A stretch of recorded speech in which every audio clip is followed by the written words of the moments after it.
uyu nguyu mama we yapfuye amaze kumubyara uwo mwanya ahita apfa kubera ko Imana yari yavuganye nanjye ko impaye umwana w'umugisha.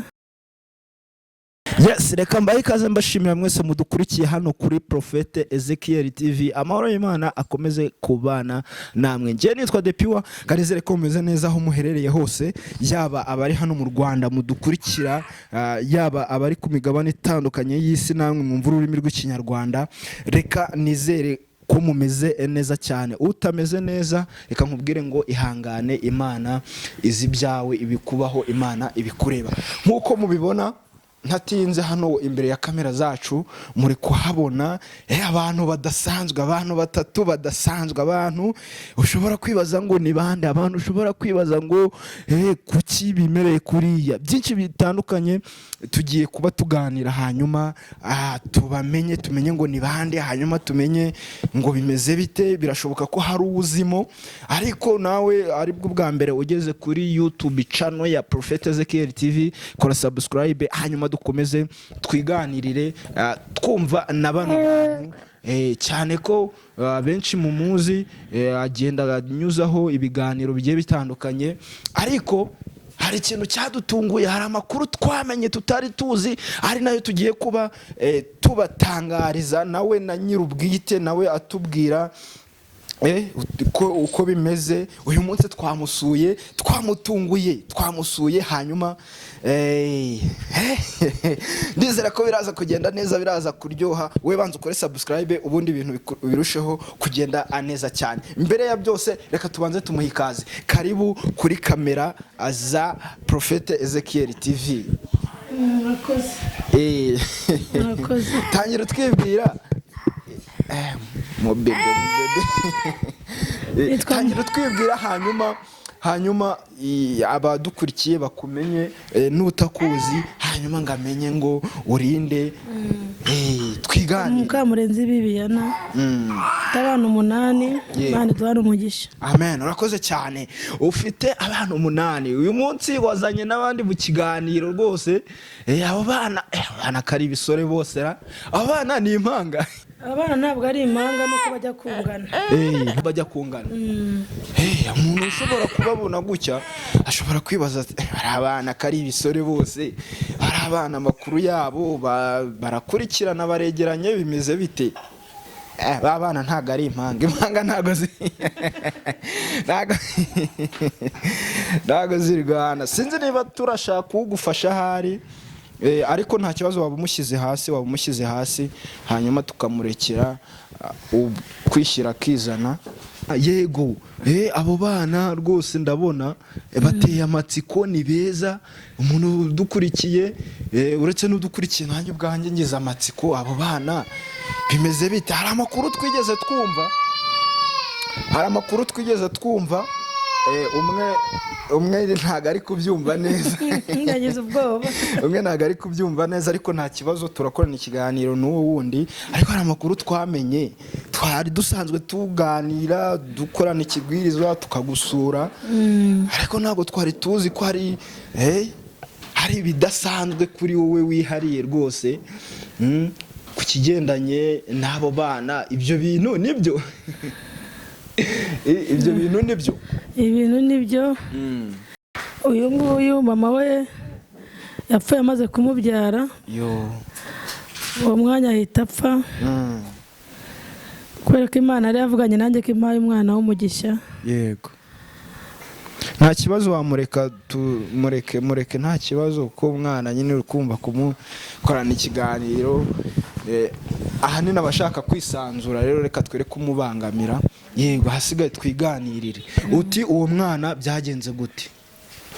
Mama yapfuye amaze kumubyara, ndamufata rero ndamushyira ku ibere. Imana iramfasha nubwo byari bikomeye, none dore atangiye kugenda. Imana ishimwe ku byo yakoze. Ntabwo bisanzwe. Uyu mwana ushobora kwibaza ngo mama we, yego, yabuze mama we ubwo yavukaga. Umusore wacu rwose ntago ari budukundire. ntabwo ari budukundire ariko reka dukomeze. Musore yewe ngwino hano, ngwino ngwino ngwino ngwino ngwino. Yego wari urimo tubwira uti uwo mwana uko byagenze ntago ari byiza, nuko uwo mwana uhita utangira uramurera. nshyira ku ibere nahise muzana njya ku kiriri nk'abandi babyeyi. nafite umwana w'amezi 4. Yego uriya mwabonye nk'aho ari mukuru we yari afite amezi 4. mushyira ku ibere ndamwonsa baronkana n'uwo nguwo. yego Imana iramfasha none barimo barajya ijuru. barakuze rwose, ni abasore beza bameze neza wagira ngo ni impanga. Ntabwo ari impanga nuko byagenze nuko nabonye uno mwana. Yego umuntu yakwibaza ati uyu mwana nta wenda kwa mama we cyangwa kwa papa we nta muryango yari afite ku buryo wenda bamuba hafi cyangwa se mufitanye isano, bimeze bite?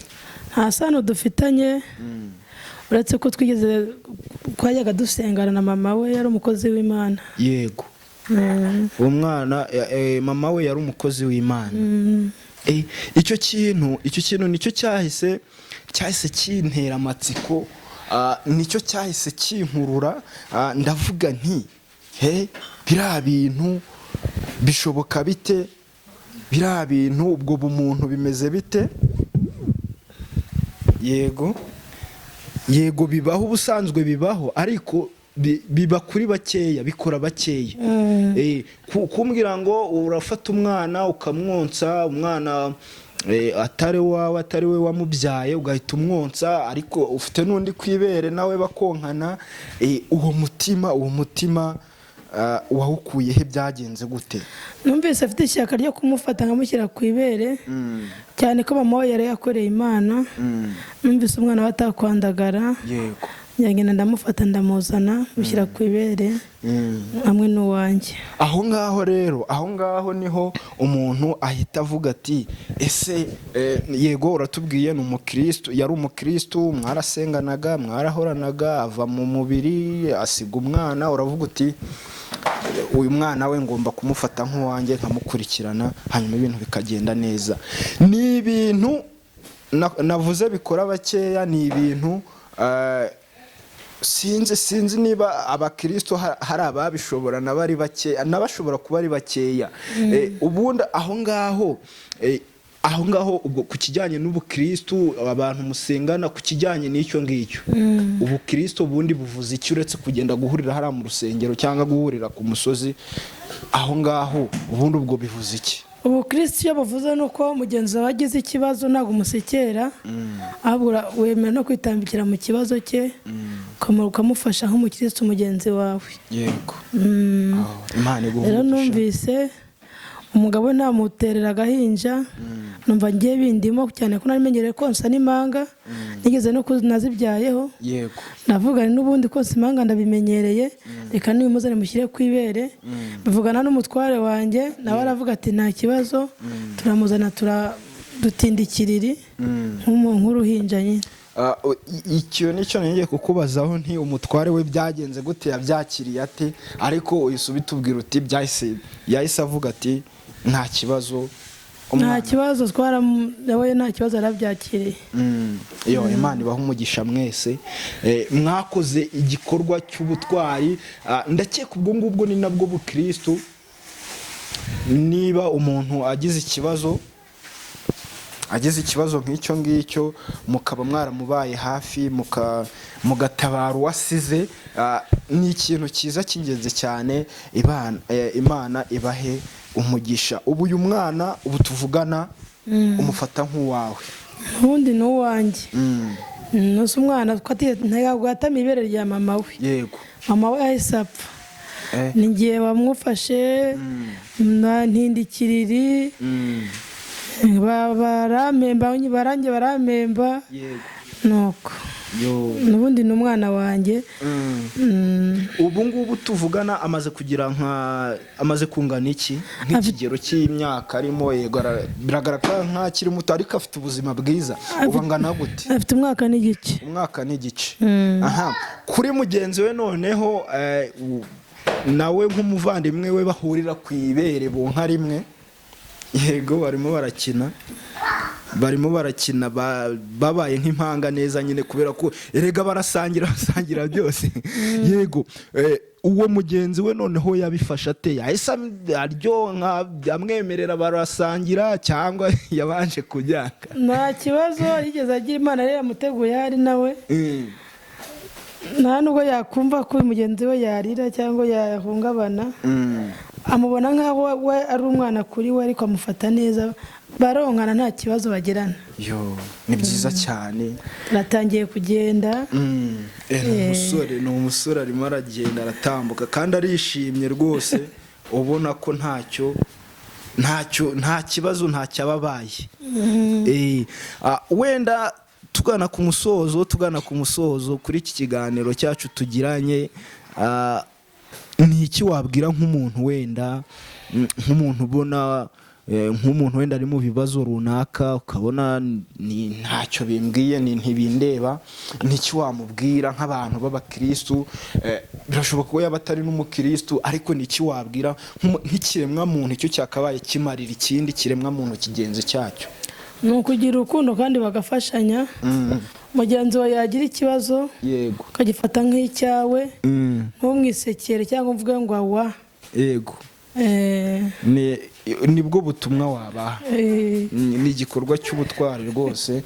Ubundi abantu bakabaye babanaho bakundana, ibintu bikagenda neza. Erega ikibazo ashobora kugira uyu munsi nicyo nawe wagira uyu munsi. Icyo wamubwira rero cyangwa se icyo umuntu yatangaza ni ugufasha umuntu nk'uwifasha, kuko nawe uba utazi ibizaba hejuru. Ni byiza cyane. Mu Rwanda haje gufata umwana wese nk'uwawe.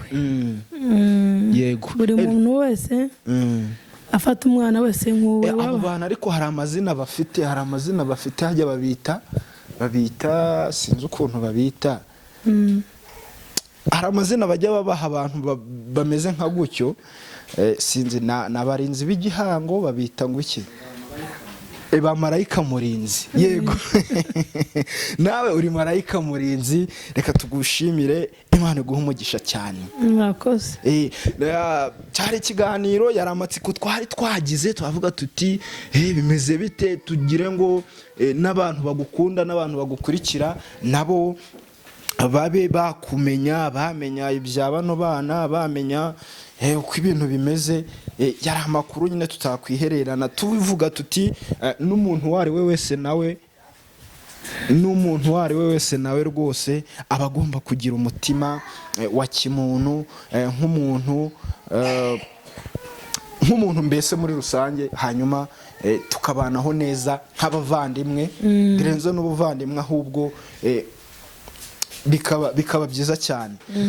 Tugana ku musozo, hari ijambo ushobora kubwira? Yego, warivuze, ariko hari n'izindi mbaraga wagize. Iyo utaza kuba umukristo, birashoboka ko bino bintu bitari gukunda.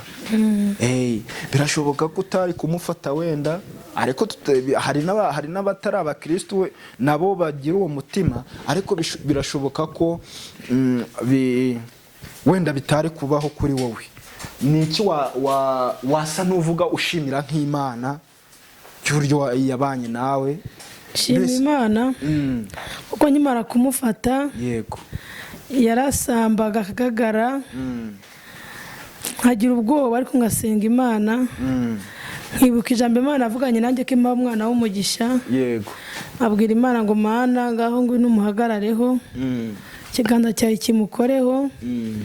Umwana ajya kubona nkabona arongera arazanzamutse. Yego, ibyo byamubayeho nk'amezi 2, ariko ubu ngubu ni muzima. Imana ishimwe, yaramukijije. Shimye Imana ko yagiye ibana nanjye muri urwo rugendo rutari rworoshye, ariko Imana abanye nanjye. Imana yaramurinze muhagarara. Imana ishimwe. amen. Murakoze cyane rwose. Reka tugushimire rero, tugushimire ku bw'ubwo ubwo butwari wagize, kuba marayika murinzi, umuryango wawe umutware bakabyemera. Ni Imana rwose ibabamo Imana wanjye. Yego. Ashimira umwana wanjye witwa Rusi ko bajya bambaye hafi cyane, ntabwo bantereranye. Yego, bamufashe nka murumuna wabo n'ubundi. Bamufashe nka murumuna wabo, bamba hafi, barira bakamfasha ntibantererane. Yego. Ndetse banambaye hafi kurusha uko nari nabyaye impanga zanjye.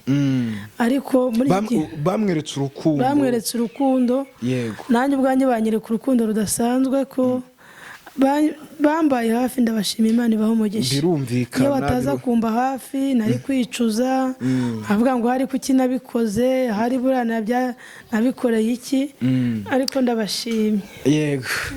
Yo, ni byiza. Imana ibaho umugisha. Ni byiza cyane. Ni byiza cyane rwose. Birumvikana, abana nabo bagira umutima nk'uwabababyaye. Ni byiza cyane. Mama, reka tugushimire. Ndi kubona aba bana nabo barishimye cyane, bafite akanyamuneza. Ni byiza cyane. Mbabwire ntibakure bagiye hejuru kandi bashimwa n'Imana. Yego. Wenda tuzakomeza ubutaha, yari amatsiko twari tugize, ariko abana hano rwose barashimishije cyane, barashimishije. Yego, reka dusoze tugushimira ku kiganiro cyiza uduhaye. Tuzajya tugenda turaganira, birashoboka ko azanakura hanyuma nawe akajya azana akaduha amateka y'ukuntu mwabanye. Yitwa Moise, Imana ikunda Moise. Yitwa Moise. Moses.